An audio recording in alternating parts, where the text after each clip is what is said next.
Hey humans, how's it going? Susan Ruth here. Thanks for listening to another episode of Hey Human Podcast. This is episode 152, and it was recorded in Schenectady, New York last year at Union College. I sat down with Dr. Jennifer Mitchell, and we did this episode in front of a live audience. So there were students and administrators and other professors there. It was a lot of fun. We discussed masochism and feminism and gender politic and literature and all sorts of things. Really fascinating conversation. In that conversation, Jennifer mentions an extraordinary pile of books. So I got links to all those books and I put them on the links page on heyhumanpodcast.com. So definitely, if you are a reader or if you're interested in the stuff that we discussed, or just one of those books maybe caught your ear, definitely go check that out and get yourself a book or a movie. There are a few movies mentioned too. I put those up there as well. Speaking of heyhumanpodcast.com, there is an Amazon portal on the front page of the website. If you shop Amazon, please do so through the Amazon portal. That'd be awesome. It helps support Hey Human and helps to keep it ad-free. So that's a good thing, in my opinion, my humble opinion. iTunes, rate and review. iTunes just recently changed their algorithm, so some of the smaller podcasts are getting shoved further down into the piles of podcasts. So when you rate and review, it helps push them back up again. So take a second if you are enjoying Hey Human and give it a post up there on the old iTunes rate and review thing. How's that for formal language? I have no idea what I just said. Okay, other news. I'm going to be in Seattle and Los Angeles coming up. And so do you know someone interesting or cool in Seattle or Los Angeles? I'm sure you do. If you do, email me at susan@heyhumanpodcast.com. Let me know. Maybe I could talk to them, or maybe it's you. Speaking of Seattle, I'm going to be doing a couple shows there. Improv shows, actually. May 1st at Unexpected Productions, 1428 Post Alley in Seattle. And then on May 19th at the Pocket Theater with a troupe of improv actors. So that'll be a lot of fun. You get more details about that at susanruth.com. Social media stuff. Hey Human Podcast is on Instagram and Facebook. And Susan Ruthism is how you find me on Twitter, Facebook, and Instagram for my personal stuff or my random whims of flights and fancy, things like that. I think that's about it. Hope you are enjoying your spring. It is a beautiful sunny day here in Nashville, Tennessee. It's going to be a hot one. So whatever you're doing, wherever you are, I hope you are well. And thanks for listening. Here we go. Yay! Gonna start the clapping. Dr. Jennifer Mitchell, welcome to Hey Human. Thank you to all of you for attending this podcast. Let's get into it. So Dr. Mitchell, may I call you Jennifer? Yes, I don't often answer to Dr. Mitchell. You don't? I mean, I do, but I tell my students on the first day to call me Jen. Okay, well, Jen. Sexuality, politic, in literature, that's your big forte, stuff you're working on now. Yep, gender, sexuality. I'm working on a couple of projects that I'm really excited by. The first is this edited collection that I'm working on with two amazing women, Lizzie McCormick and Becky Soares, about gender and the supernatural in the 1890s and 1920s. There are all these collections about, like, Dracula, you know, like big man supernatural books. That's a good phrase. And there isn't really a lot of attention paid to texts authored by women, even though women in the 1890s and 1920s were producing really cool, really quirky, like early werewolf novels, stuff about mummies, like bonkers time travel stories. So women really spearheaded the spiritualist movement, you know, with their seances and their speaking to the other side. Yeah, and there's a lot of like theoretical stuff about women as gateways to other spaces because they were less hampered by reason and rationality, which is it's misogyny. A burden. That reason is so burdensome. So yeah, women were responsible for lots of cool texts then that gave birth to a genre that they're not really credited for being a part of. So I'm doing that, and then I'm working on a book about masochism, because that's what I write about primarily. Masochism? Masochism. Mm-hmm. Can we explain for listeners who might not know what masochism is? Do people still not know what masochism is? I think there are, certainly. Okay, 50 Shades of Grey didn't change that? Well, you know. I mean, that's not a great representation. It's actually, I would argue, not really representation. Story of O is a great representation. I love that book. I read that in college, and I'll never forget. I was working at a gym, and I was reading the Story of O, and one of my professors came in to work out, and he just gave me the one very high eyebrow and kept moving. When I was writing my dissertation, I was reading this book called A Defense of Masochism by Anita Phillips. And so masochism, when you get pleasure from things that would cause other people pain. I was on the treadmill, and there was a paragraph, like maybe 20 pages into this book, about masochistic experiences in everyday life. And one of them was like running, and the other was getting a PhD in the humanities. And I looked around like I was being punked, like somebody had written this book for me on the treadmill. Hilarious. But so there are lots of, I don't know, people talk about masochism often as sadomasochism. So the kind of combining of sadism and masochism. So sadism is when you get pleasure from inflicting pain, and masochism is when you get pleasure from experiencing it. And I follow a particular theoretical model that separates those two. So a sadist a la like the Marquis de Sade, which is from where sadism gets its name. You can't have like a willing victim, I don't know. A participant who's really excited to experience pain is 100% not going to like turn the cranks of your sadists. And so I separate the two, but in kind of contemporary culture, I think there are lots of ways in which they are put side by side. What drew you to masochism? What do you mean? What drew you to masochism? Circumstance. Honestly, it was so random. I was reading Blood and Guts in High School by Kathy Ecker when I was in like a first year grad student. And I was so out of my element in this class on 20th century American literature that I was kind of not particularly enamored by. And this book was crazy. Have any of you read it? Kathy Ecker. It's on the cover of the book, it said something like the epigraph was, or the blurb said something like, it's like playing hopscotch with a genius. And I remember thinking, I don't even know what that means. But she was often, like, in lots of critical spaces, she was called, like, the Xena of like, 1990s American writing. She's crazy. Her stuff is amazing. But it was this ridiculous book that had these really big pictures of vaginas all over them. And it was one of her sort of philosophies was about how every book is plagiarizing. So, like, you were just retelling stories that had already been told. I kind of believe that. Oh, I totally believe that.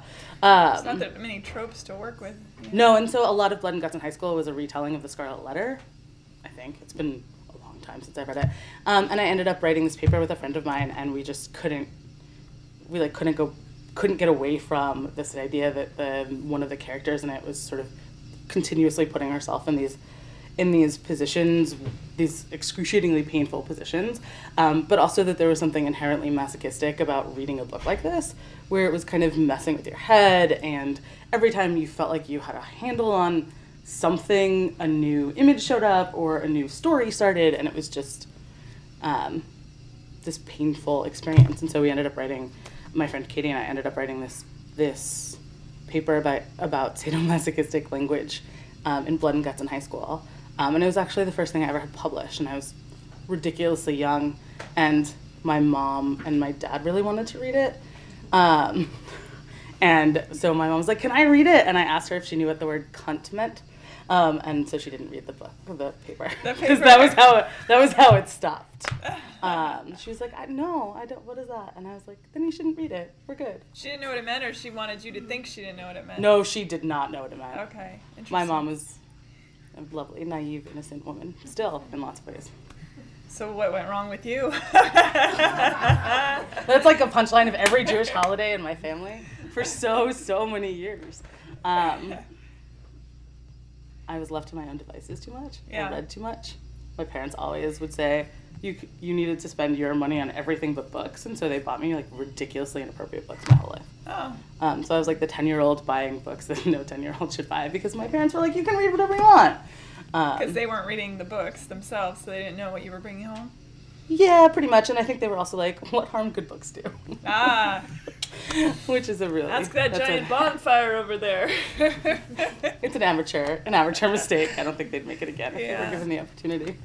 Yeah, books have raised some eyebrows throughout time, right? So you said something interesting, that you felt it was masochistic to the feeling of masochism. So it's not just a physical, let me hurt you and you will get off on that, but it's also intellectually masochism is a thing.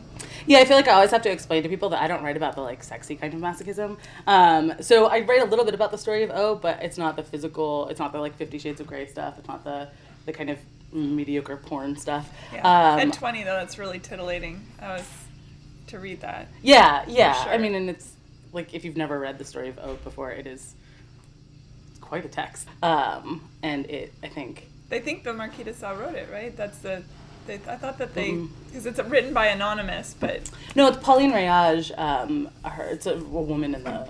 Really? Yeah. Oh, that makes me happy. Yeah. As I haven't read it since college, so. There's a really great in the introduction to one of the editions of it.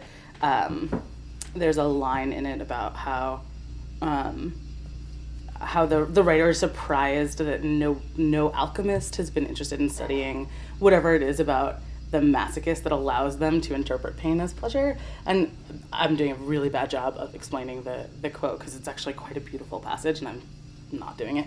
But I do think it's an interesting, like a really poetic way of thinking about it as alchemy. But yeah, so I read about sort of emotional masochism. I worked on my dissertation committee with Lynn Chancer, who wrote this amazing, she's a sociologist, and that's clearly not my field, but she wrote this amazing book in the early 90s called Sadomasochism in Everyday Life, and we disagree about literally everything. But the thing that book did that was super cool was that it pointed to all of these kind of interpersonal relationships that we experience on a regular basis and was pointing out the sort of power imbalances in all of them. So her big example, and the one that people are always like, oh, that makes sense, is this teacher-student relationship, where you know the student sort of gives up a particular amount of power and the teacher is sort of in charge, and it doesn't always play out that way, but that in order you have to sort of embrace positions of subjectivity and submission. Childhood and adulthood. I mean, our parents we are subjects of their rule, and that our friends, there's always a hierarchy within friendships. It's very fascinating. Mm-hmm. And so I focus on like those sort of interpersonal things. So all kinds of relationships where a lot of what I argue is about a kind of necessary masochism as a way of, I don't know, finding any kind of happiness or fulfillment with other people in your life. Like if it was just you in a room by yourself, maybe you wouldn't need it, but you and the world probably need a little bit of it. Well, that saying, "We are our own worst enemy," comes to mind. I'm a professional songwriter. It's pretty masochistic. It's English professor. Yeah, exactly. I read student papers all day. Yeah. It is a weird thought to think, the people who are so self-saboteurs, that the people that are so high drama, all of that is, that in its own way, I suppose, is a sense of masochism, that they're getting off on that feeling of creating not physical pain, maybe not the ouch kind of pain, but emotional, traumatic pain, for sure. Yeah, there's this great Jean Rhys novel that I work on called Quartet. It's the first book that she wrote. And it's a third-person narrator, so the main character isn't speaking, but you are sort of in her head for a lot of it. And her husband's in prison, and so it's 1928. So her husband's in prison, and this older German couple, she's Polish, Russian, ambiguous, like Eastern European, and this older German couple, they sort of like invite her into their marriage. And it's a pseudo-autobiographical account of Jean Rhys and Ford Maddox Ford and Stella Bowen, because she was part of their little triangle for a while. But this character, when you are in her head, she often will look at another character and assume that character is thinking the worst. So even though there's no actual like power on behalf of the other character, she'll be like, oh, she must hate what I'm wearing. Or she must look down on me so much because I'm so poor. But it's framed in this way where she's always rendering herself a kind of victim of somebody else's cruelty, but that cruelty is entirely in her own mind. Yeah, it's made up, and it's something that she has full control over, and that's the kind of masochism I write about, where masochism is itself a form of like agency and autonomy, and so it's the masochist in full control. So when you're talking about that person, that high drama person who's gonna retell the story that victimizes themselves over and over again, it's the same, not the same, but it's a parallel dynamic where you have power and you choose to use that power to kind of like re-subject yourself. Yeah. It's interesting. It's very interesting. I think it puts things in a different context, and as you move forward and reading books, I think now when I look through the literature I read, I'll think, oh my gosh, that's some of that masochism. Oh, it's everywhere. Yeah, it's one of those things where, and that's the thing. I mean, it was one of the earliest papers I wrote in graduate school, and then it was like an inescapable thing where just every text you open, you're like, oh, masochism, masochism, masochism. You could dive in further and think that if you're watching television on a regular basis, I know Tyler doesn't do that, but if you watch television on a regular basis, that is its own form of masochism, because it's constantly bombarding you with why you're not good enough, why you are not, your erection's not mighty enough, your breasts are not large enough, your lips are not puffy enough, your hair's not shiny enough. All that feeds into that same dynamic in your brain of feeling unworthy, and that's a masochism in its own space based on what you're explaining, right? Yeah, I mean, I think the sort of willing exposure to it, right, where you're just like, oh, I'll still watch these commercials even though I know what they're going to do to me. Yeah. Or that it's not actually the commercial that's doing anything, right? It's just the way you internalize it as. Oh, I think that they do that. Well, sure, but you as the. I mean, I'm assuming like people can watch Viagra commercials and not feel implicated with their own erections. Maybe. I don't know, actually. I feel like maybe this is not a good example. Well, Viagra is taken a lot of times by perfectly young, healthy males, right? To have even more of what they have, because and then they end up in the hospital. Well, that after 4 hours, gentlemen. But yeah, I'm just saying that that constant threat of not good enough is overwhelming in our culture at the very least, but in many cultures. Yeah, and a lot of the sort of like earlier texts that I work on in the 19th century, like some of the critics I respond particularly well with. I don't know. They write about masochism in female characters as a response kind of to systemic patriarchy or misogyny. So, and they'll locate it in a particular trauma. So, like Lucy Snow in Charlotte Bronte's Villette, she's one of my favorite characters because she gives no shits about anybody. But the book starts with this kind of unnamed trauma and this like there's a shipwreck metaphor, and people will read her kind of masochistic experiences through like this is how you cope in a world that isn't carved out, where space isn't carved out for women, and so the only way to exist as a woman is to kind of embrace a position that is inherently painful. And you see that in psychoanalysis a lot. And there are even, I mean, like disciples of Freud who write about sort of women being biologically doomed to suffer. Well, it's right there in the Bible. Or in the vagina, apparently. Yeah. So I feel like there are lots of ways of reading masochism as trauma, or reading a masochist as a victim in synonymous ways. Right. But that's not really my jam. Well, so how does feminism and masochism play off of itself then, if it's kind of the same beast, the two-headed beast? I think it depends on how you understand masochism. So for if you think masochist and victim are synonymous, right, then you can't be a masochist and a feminist, right, because you're not going to find power in that subjection. But if you think that masochism is a way of accessing agency, or for like the character in that Jean Rhys novel, she has no power. So actually the kind of power that she has in constructing a narrative, even if that narrative is of somebody else being mean to her, it's still a kind of power. And so for me, like the actual, if you think that you can make a choice in terms of how you understand your own kind of masochistic subjectivity, then that totally works together with feminism. It's about I've interviewed a few sex workers, and it's really fascinating how they see themselves and their role in their jobs. Many of them find it very powerful and empowering to be in the position that they're in. And I interviewed one sex worker. She's a high class escort, and she said that she touches the untouchable and she loves the unlovable. And for her, it's very empowering to feel like she is able to do that. Mm-hmm. But other people look at her, of course, and think, no, you're just a prostitute.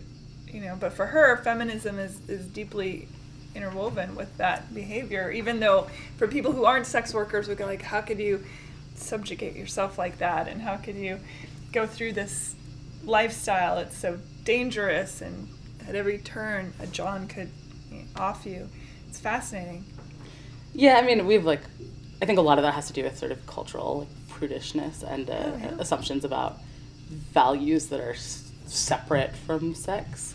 That I think are, I don't know, I think a lot of our problems have to do with, or not a lot, I'll say a lot of our problems have to do with our kind of prudishness. Yeah, our like cultural preoccupations with only some kinds of sex being valuable and only some kinds of sex being worthy of conversation. And I don't know, my favorite article about it is, it's a little over 30 years old. No, it's almost 40 years old. That's weird.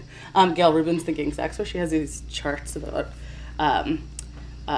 like the kinds of sex acts that we value and how they're ranked. And so if you think about sort of how sex education classes work, or the kinds of images of sex that are in movies or popular culture, like we have very particular sanctioned ones, and then everything else kind of falls by the wayside. Yes, and we are highly obsessed with what other people do with their bits and pieces, which is also a phenomenon that I think it's a human being thing. If they think somebody else is doing something different than what they themselves are doing, it's weird or unnatural or whatever the various things are. I mean, we talked about pornography last night, and it was a really fascinating conversation over dinner, which it's not really what, I mean, it is kind of your realm, because obviously sex politics, all of that is part of it. Yeah. But pornography is probably, because it's so stylized, and I think they think it's idealized. It's not. It's certainly, I don't know, it's not my ideal. We talked a lot about porn last night. We did. We talked a lot about porn last night over dinner. And I say, like, I'll watch cartoon pornography, for example, because I'm not worried about what anybody's uncle did to them in a cartoon. They're a cartoon, But whereas when I watch a regular pornography, I think, oh my gosh, I go to the backstory immediately, and sex trafficking and all that stuff. Mm-hmm. And so it's not as it's not as escapist. Well, I think porn, I would put porn in some ways, it's like adjacent to some of the concerns, but a lot of it, I think, even if we're obsessed with like what other people are doing, it's almost never framed in terms of pleasure, right? It's like never actually whether people are enjoying themselves sexually. It's like whether there's a scandal associated with it, or how different it is from whatever kind of sex you're having. But it's not, we aren't actually all that interested in pleasure, which I think is part of a bigger part of the problem. I think it's wrapped up with guilt or religion, or which is I'm sure they're tied together, but I also think part of it has to do with the way that we frame sex as almost always a male experience. So like if you think about how sex education classes work, it's always like a focus on like male ejaculation. So like, what's going to happen to you if you are underage and you have sex? You're going to get pregnant, right? And then what else is going to happen? You're going to get a disease. And if you were in my health class in middle school, you're going to die. And it's always, I blame a lot of people for those health classes, but it's always framed as like related to sperm, in very particular ways that kind of remove certain agency, and that separate the conversation about sex from a conversation about pleasure. And I think the sort of stylized component of porn is one of those, like, it's one manifestation of that, where there's, I mean, it's like different branches of porn. That's probably not the right noun. It works. Different categories. There you go. Different categories of porn that have different, different kinds of pleasure at the center. But if you think about, like, porn consumption, I'm still assuming that, that, like, male pleasure is a particular focal point of porn. Well, it's, as you said yesterday, it's the most obvious. Yeah. Yeah, there's a podcast I listen to by Cameron Esposito called Query, and she was talking in, like, the second episode about how when she was young and she first started watching porn, she was really interested in gay porn. So, like, two men together, and when she was figuring out why she was interested in it, it was because you couldn't question the pleasure or arousal of both participants. Which I think is something that actually you don't necessarily see in straight porn, or any porn that doesn't have, like, aroused men in it, I guess. And so the kind of visibility of like, bodily arousal. And then also, if you think back to sort of your middle school health classes. We didn't watch porn in health class that I remember. Okay, yeah, no, this was...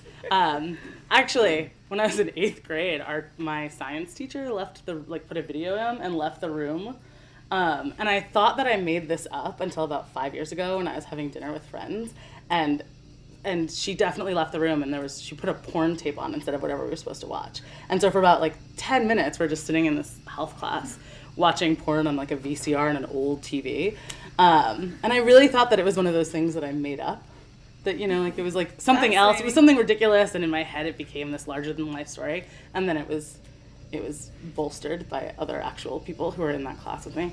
What you didn't know is behind some glass there were a bunch of researchers watching you watch that, watching the kids watch that. I'd love to see the results of whatever study they were conducting. She just wanted to have lunch and not deal with us, so she put a movie in. And that's what happened. That's so crazy. Yeah. I had a really weird education growing up. I don't know what year that was, but back then I think people were not as hyper concerned about what was being consumed in the educational system. They just sort of sent you to school, and, you know, you came home at the end of the day. I mean, think about what was considered okay then versus now. That is not. I mean, I think when she realized, when all of a sudden we were like, what's happening, you guys? And she came back in the room and turned to beet red and... Oh, she didn't do it on purpose? No, she had no idea. Oh. She, like, put in the wrong tape. She thought she was putting in something else. Why did you have a I have so many questions about her. This is like oh my God. A biology class in 8th grade where we learned about every disease you could have, and I was one of the girls in my class was convinced she had every disease. It's like the second we learned about the symptoms, she would be like, I have this, and you'd be like, no, that you don't have the parts for that disease. Like, you can't possibly have it. It was really, middle school was quite a time. So it was she accidentally had a porn tape that she put in to this. That's hilarious and so bizarre. Yeah, I had a it's quite a school you went to. Although my 7th grade biology teacher sold pot, to the students. So, it's a different era, you know. Whatever. We had a lot of scandals in my high school. So getting back to, you wrote a paper. You sent me a bunch of papers that you have written, and thank you for that. You're welcome. Yeah, well, it was really interesting. But the one that I thought would be more fascinating to talk about in this moment was talking about the coming out story in modern television. Let's talk about that for a minute, because I thought that was really interesting. Sure. So I wrote that a couple of years ago, actually. Now it feels old. But it was for an issue of the Journal of Lesbian Studies about like teen coming out narratives in popular culture and in literature and television. And I used, in Guilty Pleasure Land, I used to watch Pretty Little Liars with my girlfriends. And Is that the Nicole Kidman one? No, that's I don't. No, that's Big Little Lies. That's no, Big this Little is Lies. like okay. This is no. Oh, okay. This I don't know. could not be more different. Okay. It's like a crappy teen drama that doesn't really make a lot of sense. Okay. And one of the characters like comes out as a lesbian reasonably early in the series, and I was sort of, this was, I don't know. I'm gonna do bad math here. I was in middle school, I think. Great, thanks. That's really helpful. We are 4,000 years old. 8 years ago. I feel like it was like 2009 or 2000. Yeah. And it was this thing where there were a couple of characters who had a problem with it and her parents had a hard time, and then it was just like never really an issue. And this tiny little town, it takes place in fictional Rosewood, Pennsylvania, where it's always fall. And they're always wearing light jackets, and that's not any part of Pennsylvania I've ever been to. But this tiny little town also has a great lesbian bar that is referenced kind of constantly, and it makes no sense. But it seemed like a real crucial part of A tiny town with a lesbian bar? Yeah, and with a lesbian bar that you could go to when you were in high school, and people would be fine with you there. So it was a really different kind of like queer space that got mapped out. And so I guess I've just sort of been interested in, I don't know, sort of who and why we have who we have coming out narratives for, what they do. This is a thing we talked about actually in this room quite a bit in the fall after we went to see Fun Home when it toured in Proctor's. And it's something my queer theory class in the fall, it's how I started it. They watched the puppy episode from Ellen, the Ellen show, years and years and years ago, but that was like a huge deal when Ellen came out. Huge deal.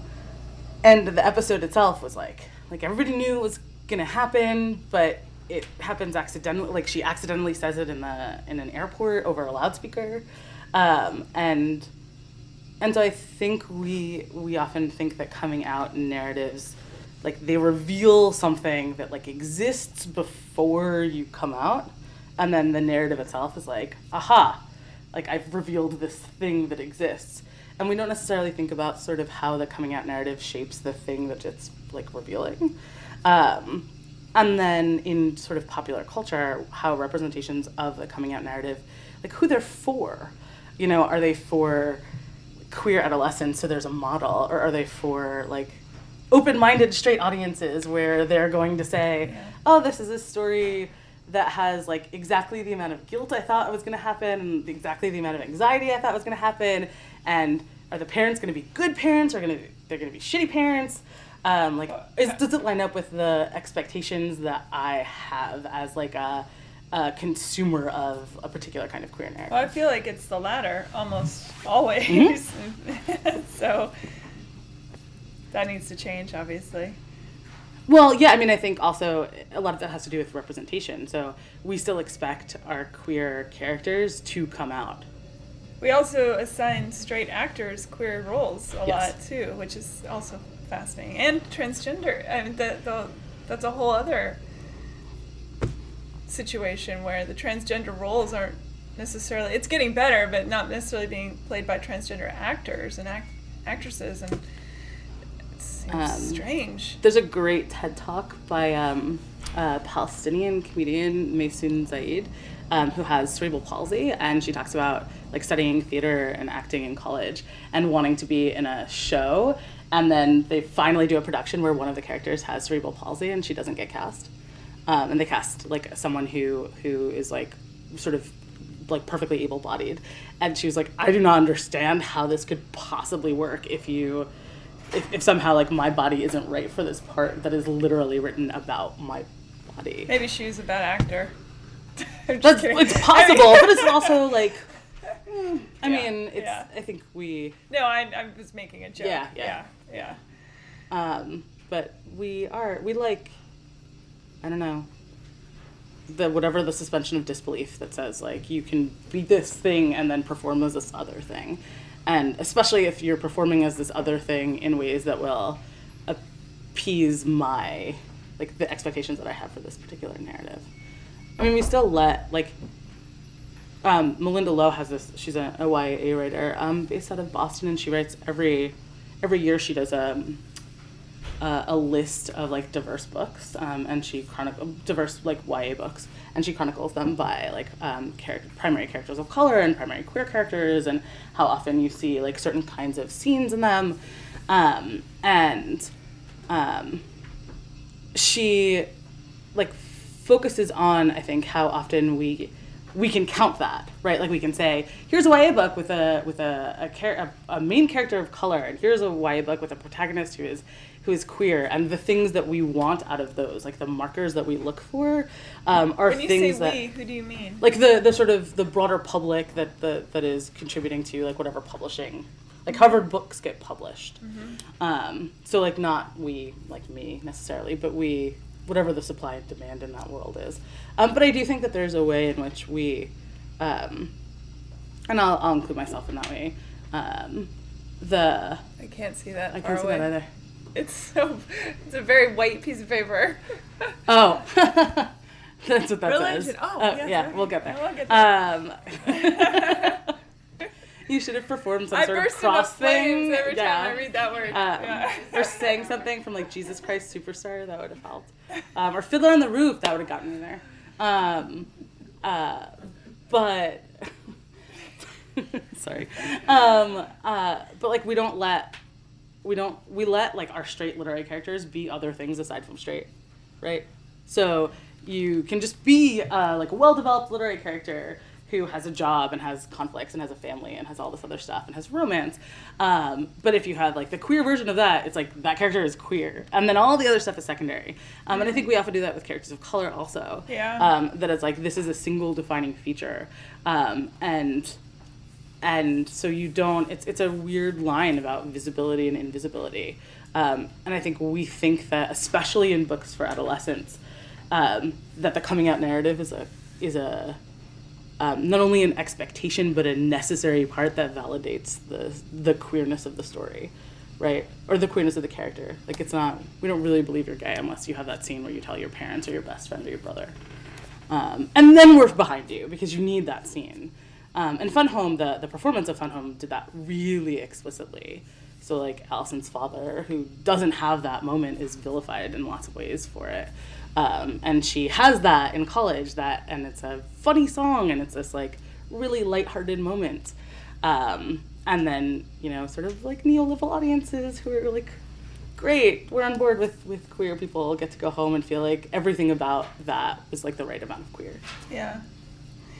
It's interesting. I mean, I think about friends of mine who have come out, and it's sort of, over dinner or something, and they say, I'm gay or I'm a lesbian. You're like, okay, pass the potatoes. It's secondary to the fact that they're just a friend or a human or whatever. But that's from my, cis-normative experience. So from their side of the coin of how it feels to come out to a friend, I see your point that it seems to miss a lot of what needs to be said if they concentrate on all the what's the word, cliche. Yeah, it's the tropes, the like coming out tropes. Yeah.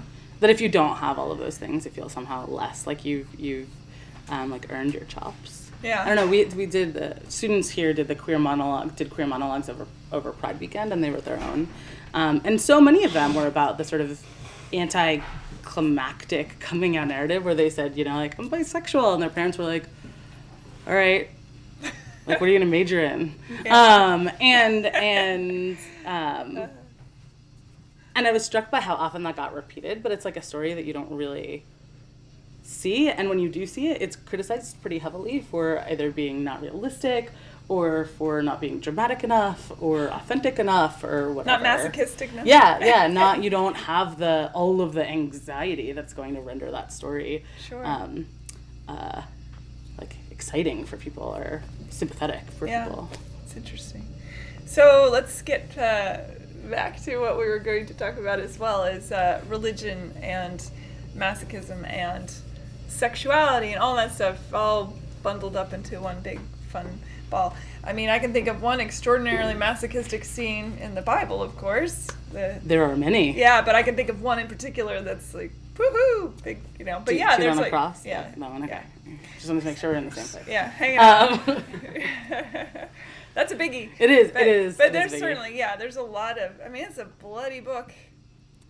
A lot of pain and a lot of suffering. It is. Well, and one of the things I think the big shifts from the Old Testament to the New Testament is the sort of doctrinal acceptance of suffering as itself a reward, right? So often you have, I mean, one of my like pet interests are the like medieval mystics, these women who lived in communities and who transcribed their sort of like erotic encounters with Christ, and often they're if you haven't read them, I mean, like Marguerite Porret and Marjorie Kemp, and they are just these bonkers books about being like annihilated by God and being like speared and impaled by like the spirit of Jesus, and it's all about sort of like how you perform devotion, but it has these real physical, like corporeal and it was before images. Batteries were invented, I might add. Definitely.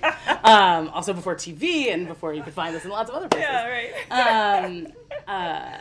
And so, I mean, I think that there are lots of stories in the Bible that can be read as masochistic. My favorite one is Samson and Delilah. Oh, interesting. Yeah, that's my favorite. Well, it's my favorite Bible story for lots of reasons, but it's the story, it was the first Bible story that I remember reading with masochism in my head and being like, oh, it's everywhere. It's like really everywhere. And I'm Jewish, so the New Testament was a thing I studied and not a thing that I like absorbed. Yeah, I mean, we didn't really talk about Jesus in my house. Well, he was Jewish.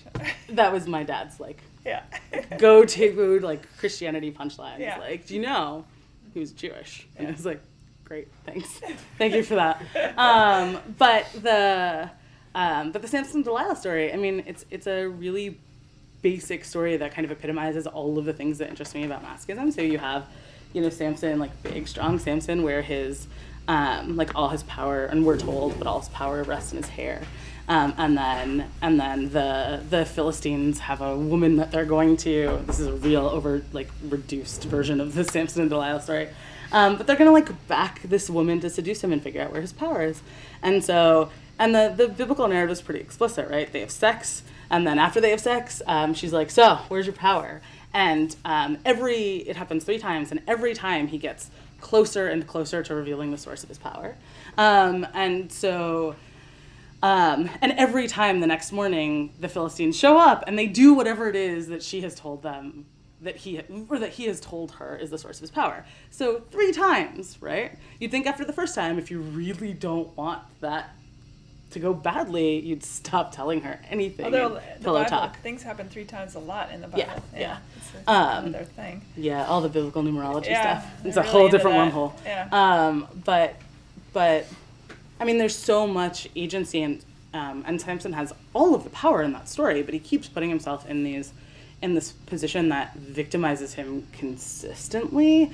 And then at the very end, when his hair is shorn and he's blinded and he wants to get revenge, the only thing he wants to get revenge for is being blind.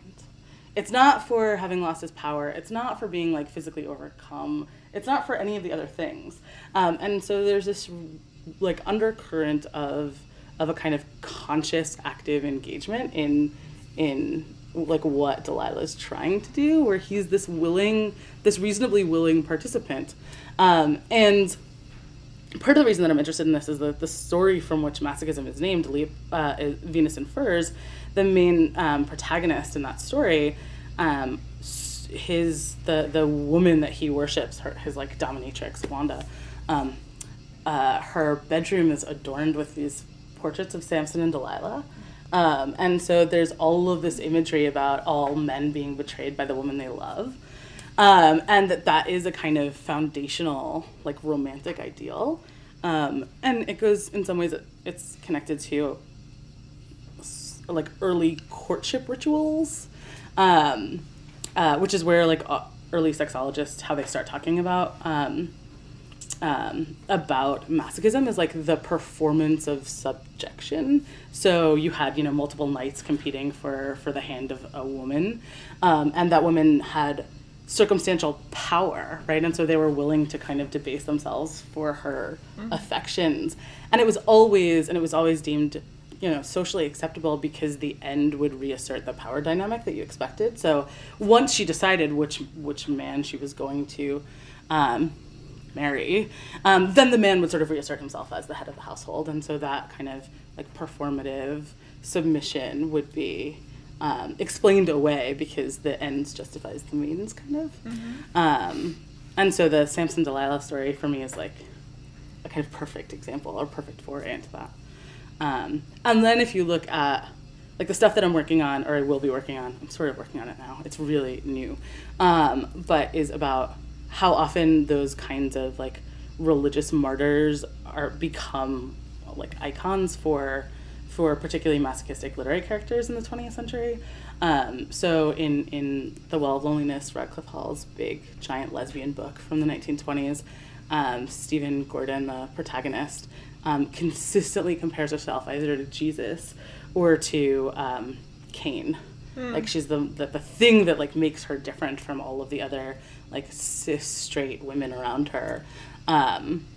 Is this like perceived mark of Cain, and when she ends up serving in an ambulance unit in World War I, and like a part of a shell marks up her face, and she has this like super vaginal scar on the side of her cheek, that's like the literalizing of that mark of Cain. And when she's a little girl and she has her first crush on her nursemaid, not her nursemaid, her whatever, one of the housemaids. All she does, and the housemaid has like a bad knee, Collins, that's the maid's name, she's just like, I wish I could be like Jesus, like your personal Jesus. I wish I could have like your pain in my body, and that way your knee would feel fine and that you would love me. And I could prove that I was worthy of your love by suffering like Jesus. And so you have like, modernists were obsessed with religion in lots of ways. And it makes sense because, they're writing often around World War I, between World War I and World War II, and then throughout World War II. And so all of that particular time is, it's responding to chaos. And so you have all these like reactions to kind of monolithic worldviews that said like, oh, everything makes sense if you have this coherent narrative. And so modernist writing, which was often going to play around with style and aesthetics, and was going to make the reading challenging, was about disrupting those narratives. And so if you think about, religion is in some ways like that giant monolithic thing where you can explain everything. And so it makes sense that writers that were going to try and destabilize the things we thought we knew would use religion as one of the ways to do it, right? To take the sort of big foundational claim that maybe we could rest on and play around with what we could use it for. That's a really long way of answering that. And for no reason at all, it's making me think of, there's one whole season of True Blood where like the narrative of sort of the origins of vampires is Salome. Oh, yes. As like, and there's just really cool sort of, we're in popular culture kind of religious imagery, like what it gets used for and retooled and reimagined. Well, you mentioned Dracula. You want to talk about that for a minute? Because I think there's a lot of religious subtext in that. In Dracula? Yeah, I think a lot of what you have when you're looking at supernatural texts, especially in the 19th century, you're looking at like potential challenges to a kind of domestic moral order. And in the 19th century, that was like religion was one of the markers of that, right? So if you watch, I just finished watching Penny Dreadful finally. It's great. Nobody watched Penny Dreadful? Was that a television show? Or yeah, it's on Showtime. It's 3 seasons. It was like, it combined like characters from Dracula and Frankenstein and The Picture of Dorian Gray and The Strange Case of Dr. Jekyll and Mr. Hyde. It's great. It's really, really, really smart. I love Frankenstein. That's one of my favorite books from the Romantic period. See, I got that right. Yes. And I would say I prefer Frankenstein to Dracula. So I think it's just a more interesting story. It's a beautiful story. It's so sad. And there's the... I think that the religion in those contexts especially when you're dealing with like spiritualism and the development of like an interest in the occult. And it was all about like negotiating, especially in like the 19th century and the early 20th century, like how you can safely negotiate that space without like proving that you were just gonna like hang out with Satan when you got home, right? Because there was still some expectations about propriety and about what you could and couldn't do, and especially as, you know, women, if they were going to be mediums or they were going to host seances, there was like a reasonably limited space from which you could play with that stuff without hearkening back to sort of like the witch trials and all of that stuff that rendered you a kind of pariah. Sure. It is interesting to think that the mediums were so revered and lines out the door, and you put a carrot on someone's nose and they want to burn you. But also, I mean, I think money had a lot to do with it, right? So if you think if you're wealthy, because the mediums... if you're hosting that party, it's like you have a lot of money. And so a lot of the sort of like historical witch is about power. Poverty and power, sure. Yeah. But seriously, watch Penny Dreadful. Patti LuPone is amazing. Penny Dreadful, Showtime. Yeah, it's really, really good. Is it I would have to watch Netflix. It. Okay. They should also sponsor your podcast now. I mean, we bring them up in lots of different episodes for sure. You said that the Dracula stuff is something that you're working on moving toward. What exactly are you... I kind of want to dig into your research a little bit as far as what's coming for you. So that collection that I'm editing is almost done. Actually, we're kind of excited about it. And the stuff that I put together, I mean, if you think about it, I probably am doing like the most boring supernatural components. I'm talking about like queer sort of time travel, kind of. So it's a short story by Radcliffe Hall where Miss Ogilvy, like her main character, like, I don't know, she goes to this random island in England and then wakes up, like has this kind of weird hallucination where she becomes a caveman and then has like really pseudo rapey sex with a cave woman and then dies. That's pretty much what happens. It's lighthearted it's story. Really, she was a party pooper, I think, and she had lots of, her stuff is really interesting. A lot of it is really sad. And then Virginia Woolf's Orlando. So you have a like bisexual sex change that doesn't abide by the rules of time. And so that I really like what I've written for it, but it's, I think it's playing loose with supernatural. I mean, it's playing with supernatural, not in terms of like other creatures, but in terms of like not playing by the rules of our world.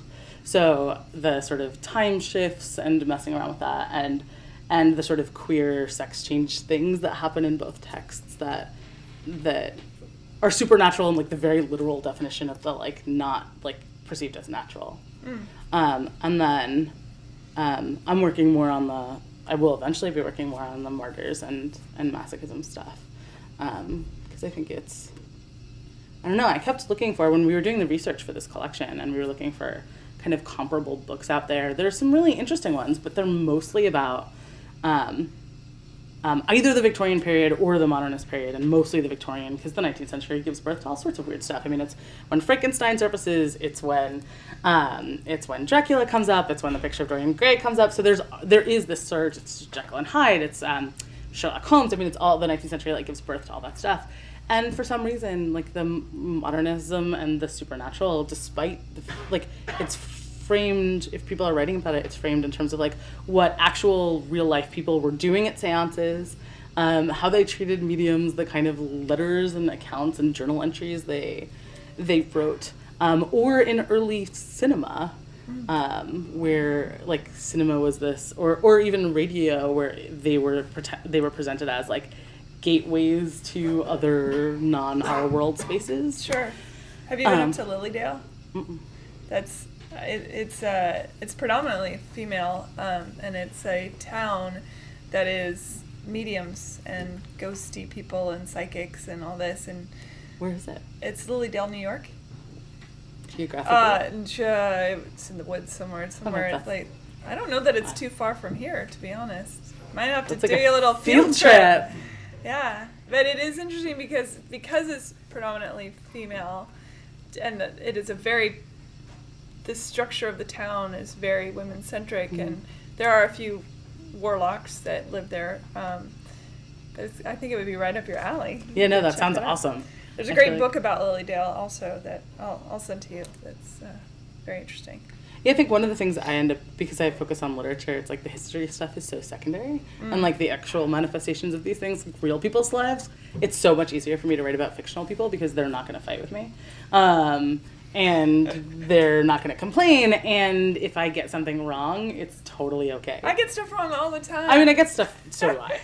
I have plenty of students in this room. They will tell you I get stuff wrong all the time. I at this point, I read so much stuff, and it crosses so many different genres and ideas that it just becomes sometimes a jumbled mess in my head. So, what are you going to do? I did that today in my afternoon class. I asked my students if they could give me the names of the characters from like the last 2 books we've been reading, like all of the characters that survive by the end of the books, and they could give me like 2/3 of them, and I kept asking why, and a lot of it was just it's a lot of info. We're juggling a lot of stuff. Yeah.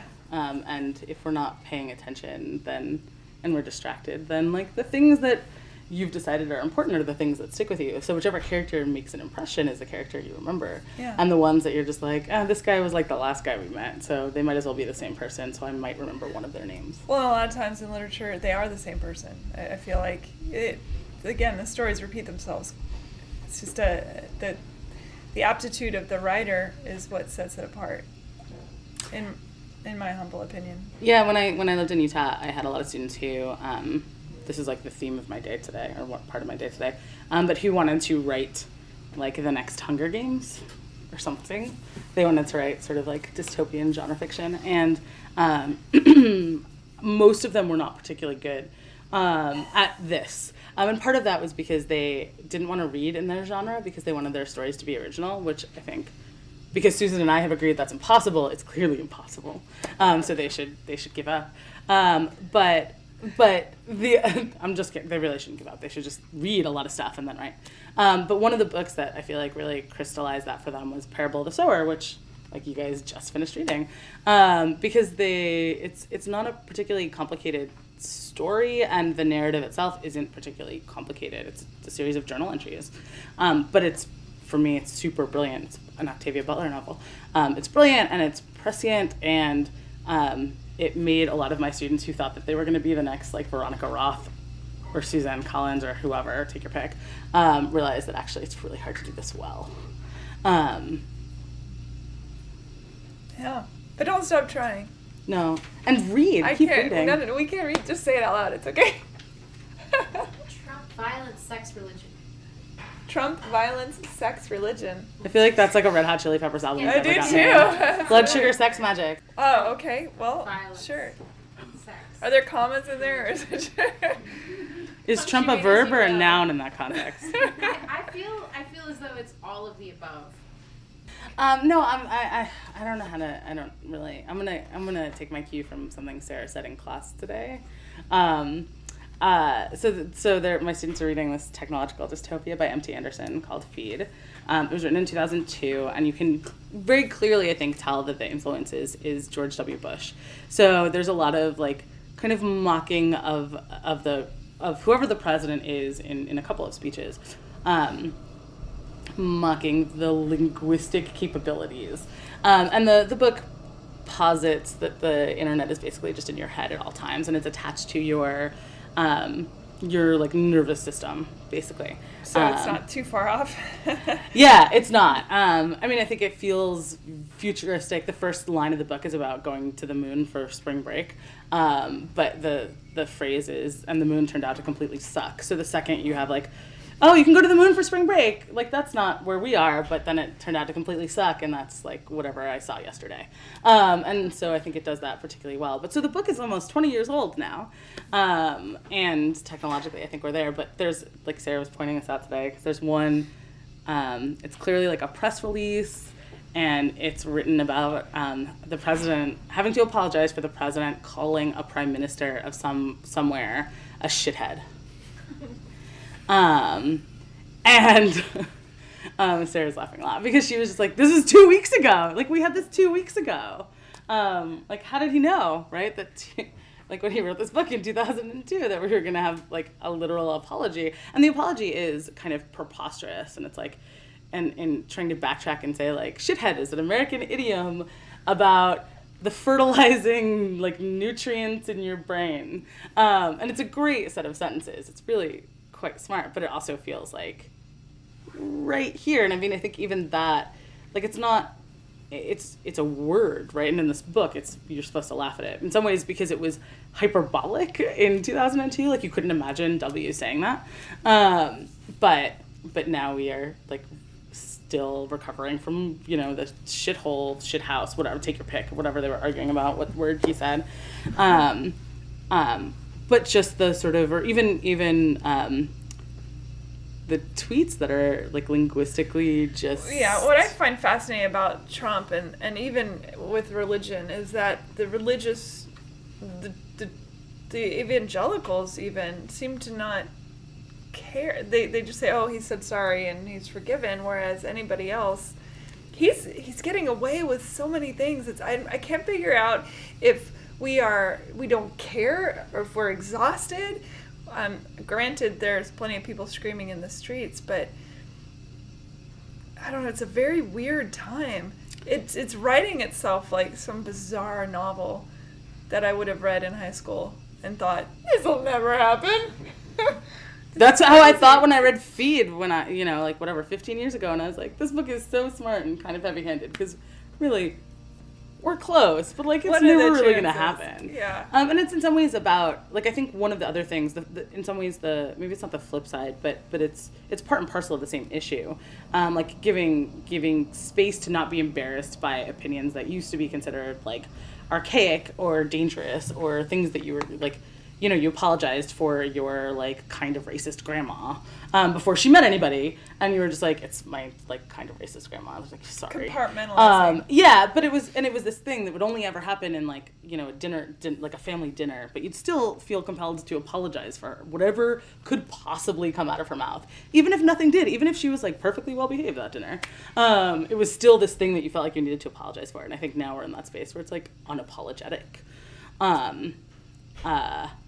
But there's something too about the thing that I think Feed actually that gives me a different kind of anxiety is, and it's underneath this, is vilifying of like education. Yes. And intelligence and being articulate and the kind of authority that I think we used to associate with language. But there is an othering going on with that, I think, because our education system, you know, in general, is in the toilet as far as public schools across America. There are still books being banned. I'm from Tennessee, where just a couple years ago, there was something on the ballot to stop critical thinking. That was on the ballot. Because they believed that if you were critical thinking, that next step would be you would challenge your parents and your clergy. Mm-hmm. And they couldn't have that. Now, it did get shot down, thank God. But the fact that it even made it to a voting situation is beyond insane to me. I mean, there's a reason, right, why so many like political dystopias or totalitarian regimes like burn books. Of course. Right? That was my bonfire joke that nobody got because it wasn't funny. It's funny, but also close. Yeah, I feel like it's like that thing where you like close. laugh and you're like, am I allowed to laugh? Because maybe tomorrow they're gonna burn books. That's true. But and there's this real like double-edged sword that's there, right? Because you're at the same time you're sort of decrying like books as awful. You know, if you're so threatened by them that you're going to set them on fire or you're going to ban them, then that's also a testament to how powerful they are. This is also what Melinda Lowe, like I mentioned her before, but she has some really great articles about banned books and about like Sherman Alexie's The Absolutely True Diary of a Part-Time Indian for the last couple of years was like the most banned book in the country. And it's a great, if you haven't read it, it's a fantastic book. But the reasons that it was cited as being banned, like it has masturbation in it and it has foul language, but it also has like alcoholism and child abuse. But we know that children, or whatever, teenagers, he's a teenager, they definitely don't masturbate. Nobody masturbates. There's definitely no alcoholism that they are exposed to because nobody drinks. There's no child abuse because everybody loves their kids. And you don't curse until you're 18. I mean, it's like these sort of preposterous kind of ideals that presume that exposure to a thing in a fictional context is corruptive. But we'll ban that, but we won't actually deal with the systemic issues that have to do with, like why alcoholism is rampant in Native American reservations and how like complicit, like our government is in that. Or how, I don't know, we don't, it's. Well, we'd much rather give you a a pill than figure out why you're having the issue, right? We are a placating system. Well, we'll deal with the symbol, not we will want to deal with whatever the most surface level thing is that we can say, like, we'll put a Band-Aid on it and then it'll solve the problem, rather than actually deal with the bigger picture issues. So instead of having conversations about like what to do when you're in a community where there's like kind of rampant child abuse, right? We won't have that conversation, but we will definitely not let kids read books about it, where actually maybe they will feel less alone. That's a too soon argument after a school shooting or a massacre like in Vegas, where it's too soon to talk about gun control. It's fascinating to me that that's the response. I mean, I thought that I was teaching a class in the fall. Our required freshman class is called First Year Preceptorial, and I taught 2 different versions of it. We were talking last night about the one that I did before that, which was about professional wrestling, but in the fall I was teaching one on monsters and monstrosity. The Las Vegas shooter and Hugh Hefner, like the Las Vegas shooting and Hugh Hefner dying happened the same week. Really? Yeah, I think it was exactly the same week, and I printed out a bunch of different editorials about both instances that used particular language that had tapped into whatever we'd been talking about with serial killers and like a graphic novel about Jack the Ripper and The Walking Dead, all this sort of like how we use monster rhetoric as like metaphor. And then I was like, I know this just happened, but here, look at these articles about the Las Vegas shooting and look at these like obituaries or eulogies for Hugh Hefner. And it ended up being a really like somber class, but I think actually a really great class because it's not too soon. It's just the kind of conversation that maybe I think we need to have more. Oh, I agree. Often. I think absolutely we need to have it more often, but I'm also big on communication. There's something to be said too when you think about something you said a second ago that made me think about the idea that there are all these topics like alcoholism, child abuse, rape, just whatever it is, and people are like, oh, I don't want to talk about that. It makes me uncomfortable, or it's not in the realm of my religious belief, which would be, it's all going to get sorted in the end, or whatever it is, whatever makes you feel good. But I think there is an issue that we are losing the art of communication. We are losing the art of connection. We are losing the beauty of empathy with ourselves and with each other. And when you lose those things, and I think rapidly, I mean, our phones and all that stuff. I was walking in Manhattan, and everything was tucked away as I was walking down the street, and I was taking in everything around me, and everyone was on their phone looking down, running into things and not paying attention. And I thought, how many conversations are not being had because of these devices? Or how, I feel like I don't know, maybe 5 years ago, I was that judgmental person in a restaurant that looked at a couple with a kid and the kid was on an iPad, and I was like, man, talk to your kid at dinner. And I feel like now I have friends who have children, and it's like, oh no, man, you'll do anything. So like there are... Yeah, but our parents didn't give us devices, right? We had to learn the art. It's an art form, and yeah, there's a learning curve, and there's a painful moment that you develop into a person who is an asshole child to a non-asshole child that can have a conversation. And yeah, do you know what I mean? Yeah, but I don't think that's necessarily like the reliance on technology that's the issue. I think it's the technology as surrogate for something else, right? It's not just like... Well, maybe the parents don't even know how to have the conversation. I'm plenty... Well, yeah, I think that the bigger issue actually probably is like if it's, parents and a kid and everybody's on their phone at dinner, right? Then like what gets modeled? We were talking about this in class today. Sure. Like where you have like how you learn to model behavior. If there's no adult in your life that models a kind of behavior, like how do you figure out how to be a functional adult? And like, you know, there's a book that we're not reading this term. Actually, I don't think you read it either, Deanna.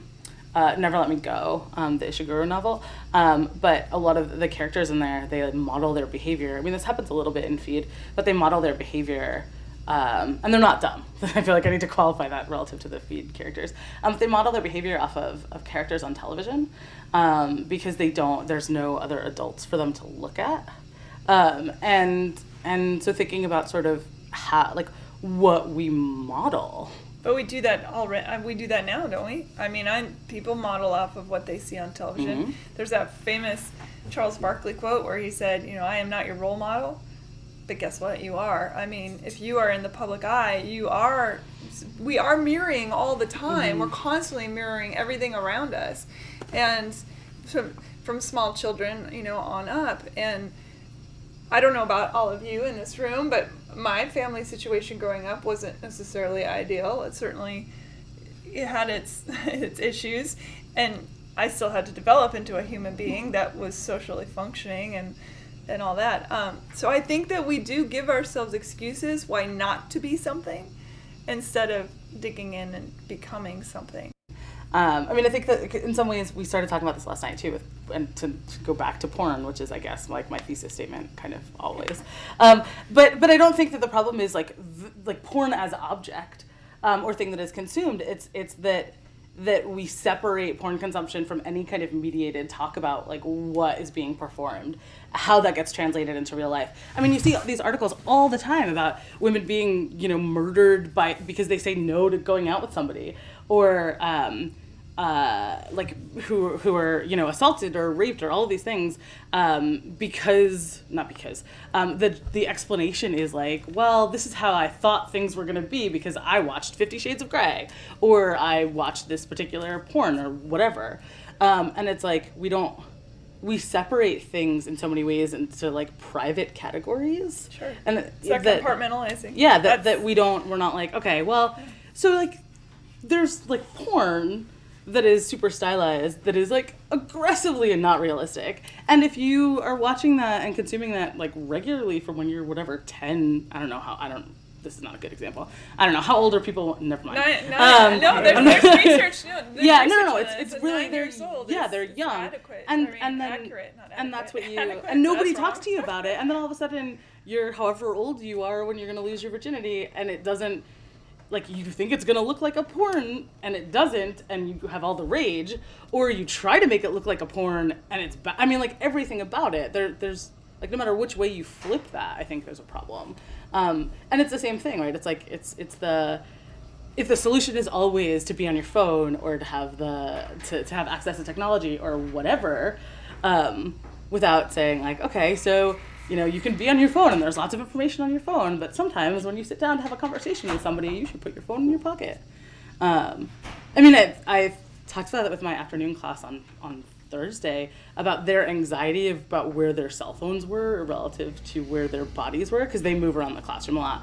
And the male students in the room would like have their phones in their pockets, but a lot of the female students in the room would have their phones in their bags. And you could just sort of like see them glaze over when they're thinking, like, I wonder how many emails are there, or whatever. Like, this sort of touch the dopamine in our brains now. We have rewired our minds, and same with that is my biggest concern. I think with parents that placate their children. I get it. I don't have children, so I don't have a leg to stand on as far as what is right or wrong in parenting. However, I do read the research of the neuroscience and how, when you hand that device to a small child whose brain is developing until they're, 21, the brain is in rapid process of development. I feel like I know some 40-year-olds, it's probably similar. Yeah, that you're rewiring the way the brain thinks. And now, you're an app guy, right? You invented an app?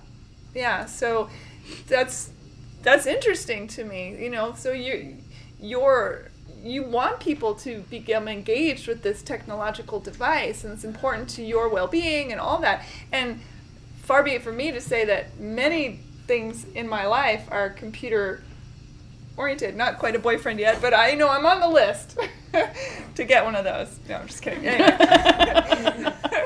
But I think there's something to be said when you said nobody's there to talk about it.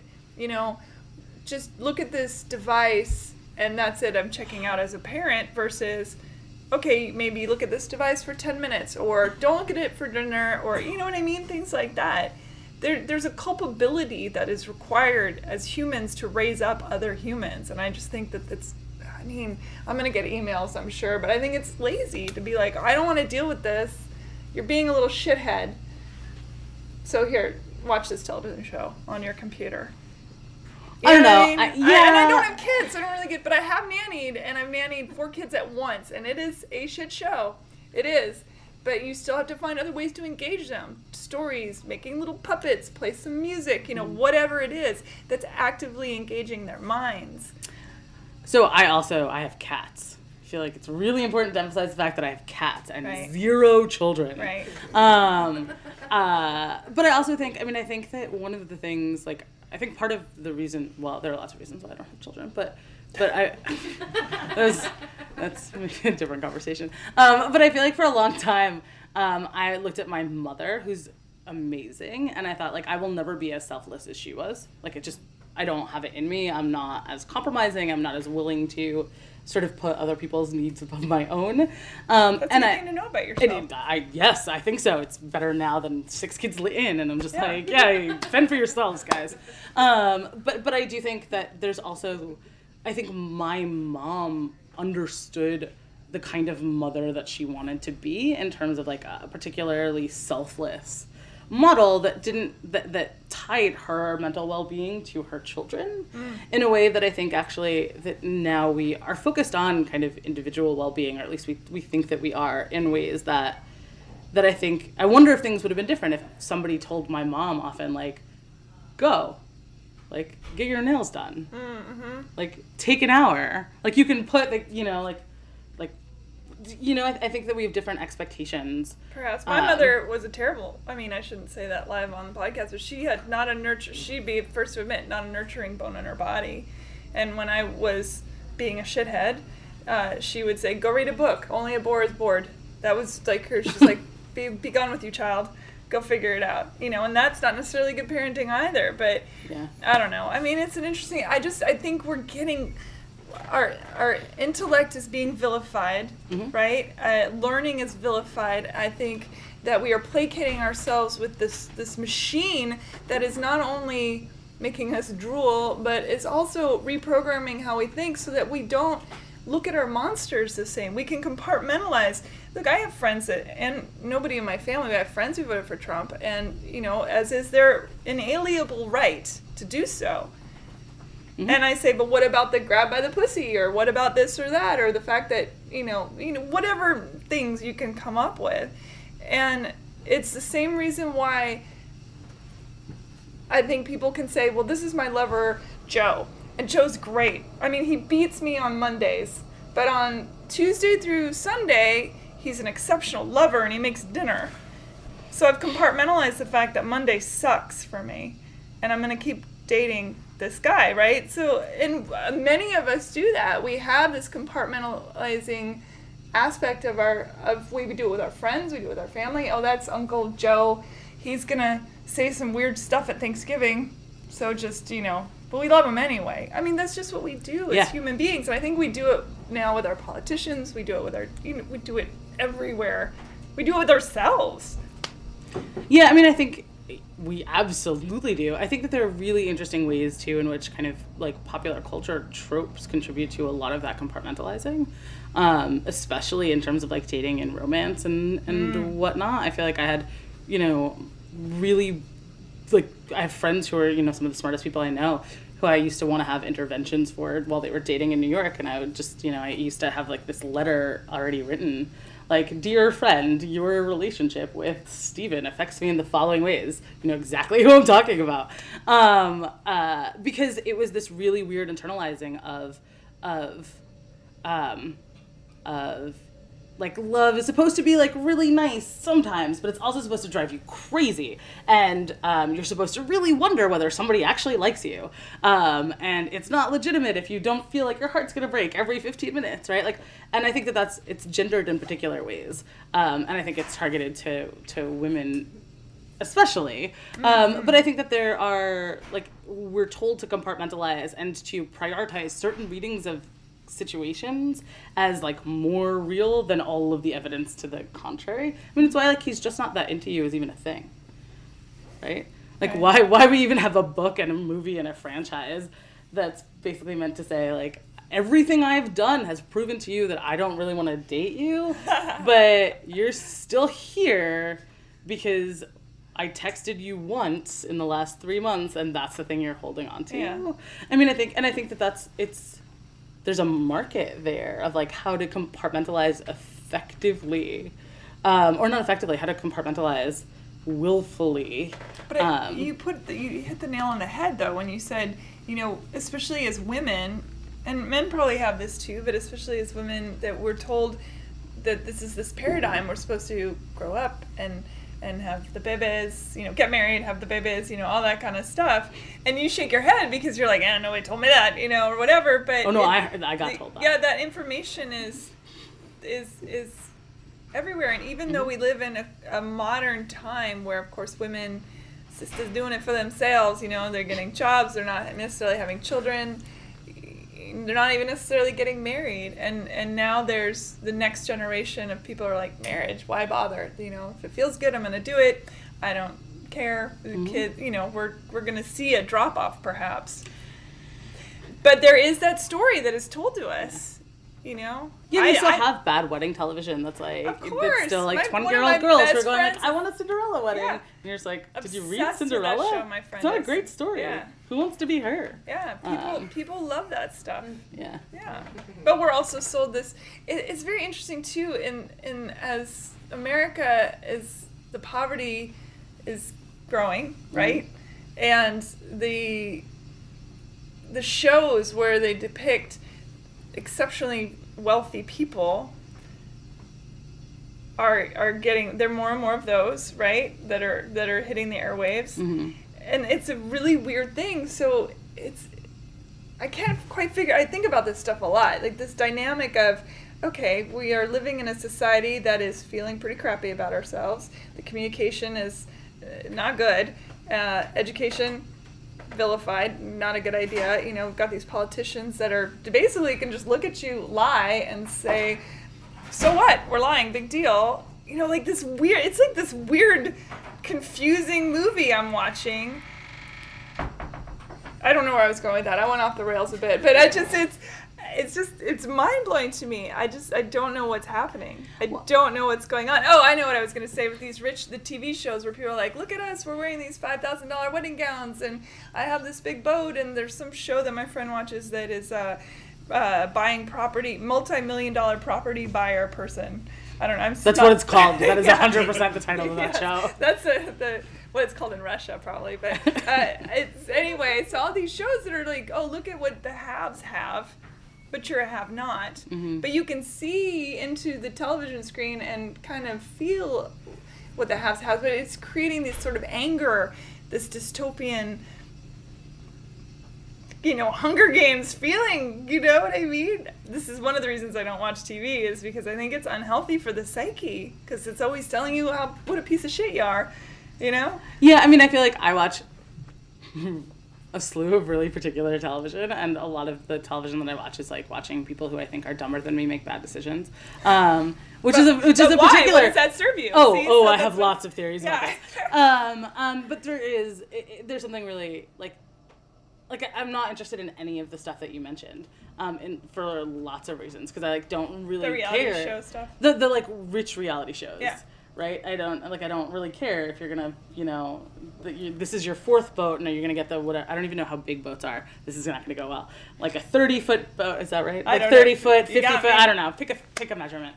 Like that doesn't really interest me. I like this sort of I don't know. I like some scripted shows about murder. That's a real particular thing. I also murder. like Murder's a big I watch fave for me. a lot of that stuff. And then I watch a lot of RuPaul's Drag Race because I think that there's a kind of I liked the pre-VH1 non-sanitized version because I think there are some really brilliant things that are happening, and I think culturally awesome stuff happens and it's beautiful and there's talent and drag queens are stunning and campy and fabulous. Yeah. And then I watched the Real World Road Rules Challenge because that is watching people make bad decisions for not what amounts to be a lot of money. It's a gladiator, right? Yeah, it is, but it's like the stakes for Gladiator made sense, right? It was you're gonna kill somebody or you're gonna die. Here it's you're competing for $12,000, and once taxes get them away, there's a spoof of The Bachelor called Burning Love that the guys from this I love Burning Love. Hilarious. And the last season of it, if you haven't watched it, it's the guys from the state, Ken Marino.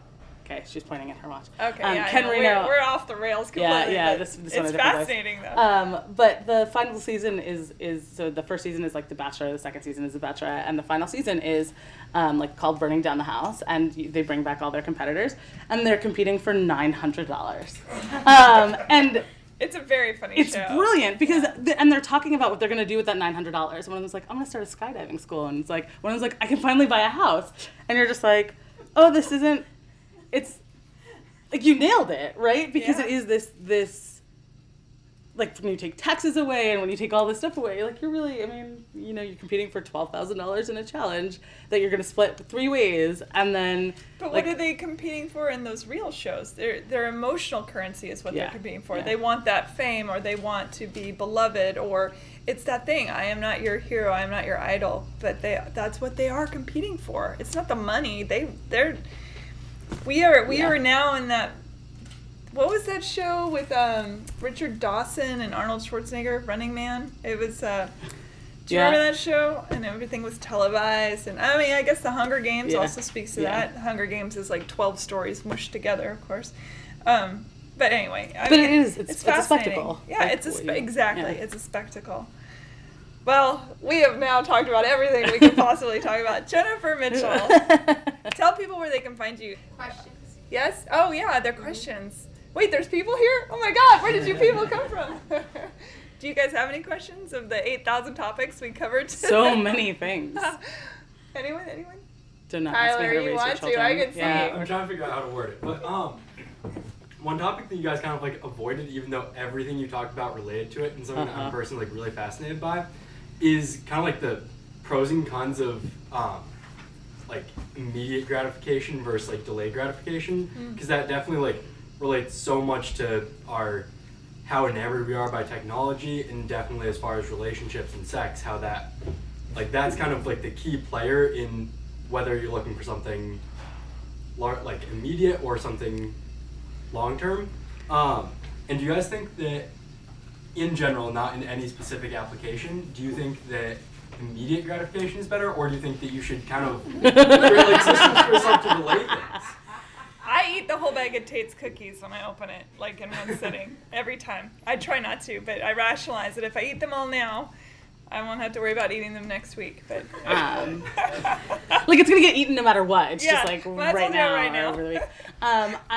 I write a lot about this because there's a component of masochism that's about delayed gratification, the suspension of satisfaction, where you have control over whether or not you're gonna find something pleasurable by delaying it. And so Valette, the book that I mentioned earlier, there's the Lucy Snow gets these letters from a man that she's kind of fake interested in, and she puts them in a drawer and she doesn't open them. And she talks about the letters, and she talks about the what they could possibly say. And it's one of the most masochistic scenes of the whole book, because it's it's this exercise of power and being I could consume this, but not knowing what it is, and the kind of torture of seeing it but not consuming it is more satisfying than what will happen when I open the letter, I read its contents, and then it's done. And so I think there's some power in delayed gratification and immediate gratification if you have control over both of them. But I think a lot of it is tied to that, whether you like, are you in control or are the cookies in control? Oh, right? totally the cookies. Or like, cookies. are you delaying your gratification because you want to delay it or because you think you should or whatever? I mean, I think that there's a lot of it has to do with how much like power you have over the Right. scene. Sure. Does that answer your question? Yeah, that was good. Yeah. Anyone else? It's a good question. Jennifer Mitchell, thank you so much for being on Hey Human Podcast. Thank you, Union College, for having us. It was really lovely. Thank you guys all for being a great audience. Yay!